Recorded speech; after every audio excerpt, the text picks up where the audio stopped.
بسم الله الرحمن الرحيم. تعالوا مع بعض هناخد أحلى حاجة معانا، اختبر نفسك للدرس تاني. الوحدة التانية سنة رابعة. يلا ركز مع بعض كده نشوف الدنيا ماشية ازاي مع بعض. حل، يلا نحل. نجيب ورقة كده زي ما بعمل ونشوف ايه المطلوب. اختار الإجابة الصحيحة. لا أنا مش هختار، أنا هحل الأول. هات ورقة وحل معايا. نكتب 32,549 91,024. يلا يا معلم. أحد مع الأحد. جميل، حط التسعة في دماغك والأربعة على إيدك، أو خد واحد من الأربعة على التسعة كام؟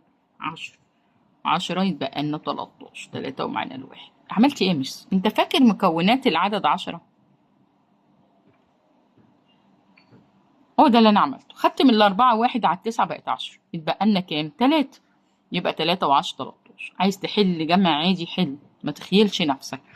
1 و4 5، 5 و2 7، والخمس 1 و2 3. في ولد تحس كده وهو بيحل شطور شطور شطور شطور، يبص للعدد كده ويكتب على طول. شوف انت الناتج بتاعك 123,573. أول واحد عندنا في الاختيار.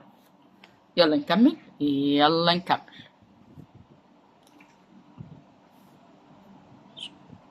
عندي 44,000 زائد 22,400، برضو أعملهم تحت بعض وابعد يا حبيبي الأرقام عن بعضها. 22,427. 0 زائد 7، 0 زائد 2، 0 زائد 4، 2 و4، 2 و4. صح كده يا ولاد؟ صح والله يا مس. طيب فين؟ اهي. حل الأول حبيبي وبعدين اختار. لما نلاقي الصفر نقول عليه خاصية محايد جمع. 20 زائد 0، لقيت الصفر على طول محايد الجمع.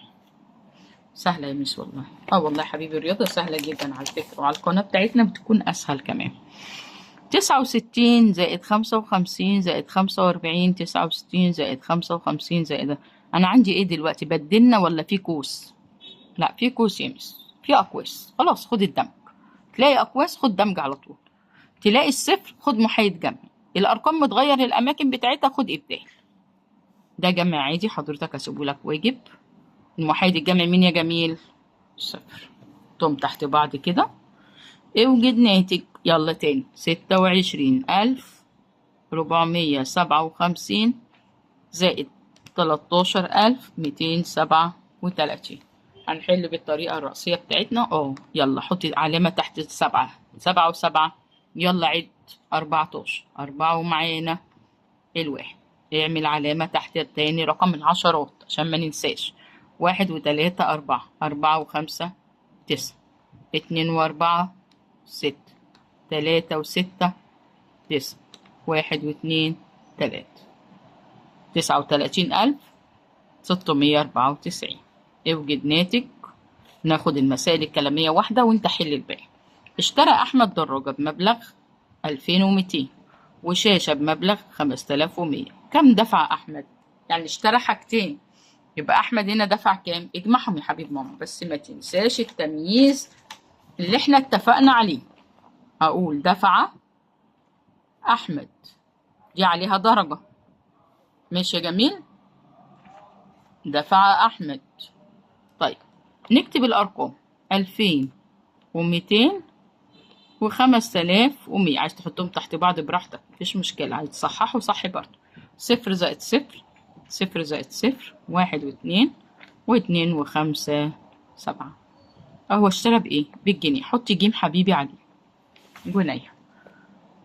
كده نكون حلينا اختبر نفسك على الدرس التاني في الوحدة التانية، وإن شاء الله انتظروني في الطرح مع إعادة التسمية. لايك وشير حبيبي عشان يوصل لك كل جديد ليك ولأصحابك.